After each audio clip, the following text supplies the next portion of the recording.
Dear viewers, good evening to all of you.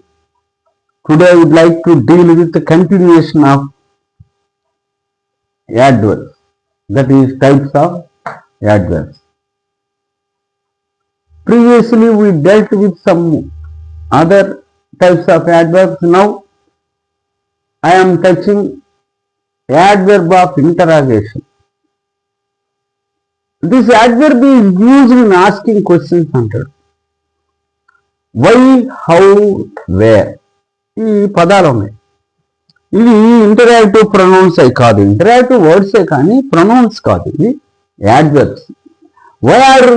Why are they going abroad, why are you going abroad, like that. How are you, where are you living. ఇలా ప్రశ్నలు వేయటానికి ఉపయోగపడుతూ ఉన్న యాడ్వర్బ్ని adverb of interrogation అని అంటాం. Adverbs of affirmation and negation అన్నాడు. Affirmation అంటే ఒక పని అవటం, నెగేషన్ అంటే కాదనటం. Action done or not. He has certainly passed the exam,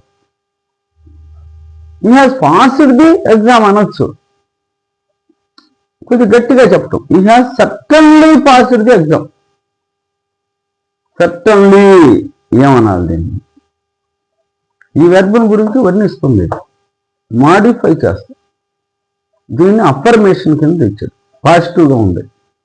negative అయితే she has not gone to New York, she has not gone to New York అన్నాడు అంతే. She has no gone to కాదండి, నాట్ గాన్. ఈ not అనేది ఏమంటారు? Adverb అని చెప్పాలి. ఇప్పటి నుంచో మనం అర్థం చేసుకోవాలట. యాక్షన్ నాట్ డన్ అనమాట, అంటే నెగటివ్, నెగేషన్ అంట.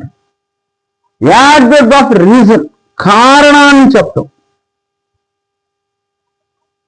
వై అన్ యాక్షన్ హ్యాపన్స్ అని చెప్పదు, వై అనే ప్రశ్న వేస్తే ఈ యాడ్వర్బ్ వస్తుంది. He knows the value of examination, he knows the importance of English. He knows the value of English. He knows the value of English, importance of English. Therefore, he has learned English. కాబట్టి అతను English నేర్చుకున్నాడు.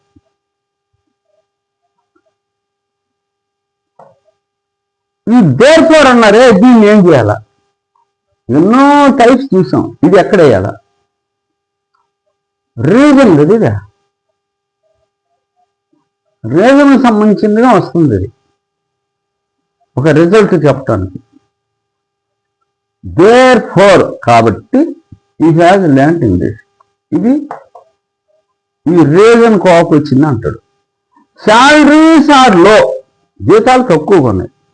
Consequently అంటే as a result. Income levels are also low, జీతాలు తక్కువ కాబట్టి ఆదాయ స్థాయిలు కూడా తక్కువేనో అంటాడు. కాన్సిక్వెంట్లీ కావచ్చు, అకార్డింగ్లీ కావచ్చు, హెన్స్ ఏదో ఒక పదం మన ఇష్టం వాడుకోవచ్చు. ఇవన్నీ కూడా రీజన్ కింద వాడతారు. యాడ్వర్బ్స్ సింపుల్ యాడ్వర్బ్స్ అనుకున్నాం, ఇంటరాగేటివ్ యాడ్వర్బ్స్ అనుకున్నాం, రిలేటివ్ యాడ్వర్బ్స్ అని ఇక్కడ రాశారు.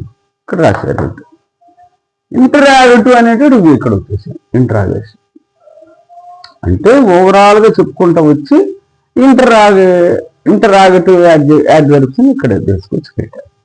మిగిలిన సింపులే. ఈ రిలేటివ్ యాడ్వర్బ్స్ని తర్వాత వీడియోలో చూస్తాం. ఇది కూడా చాలా important. Okay, thank you very much for your being with me.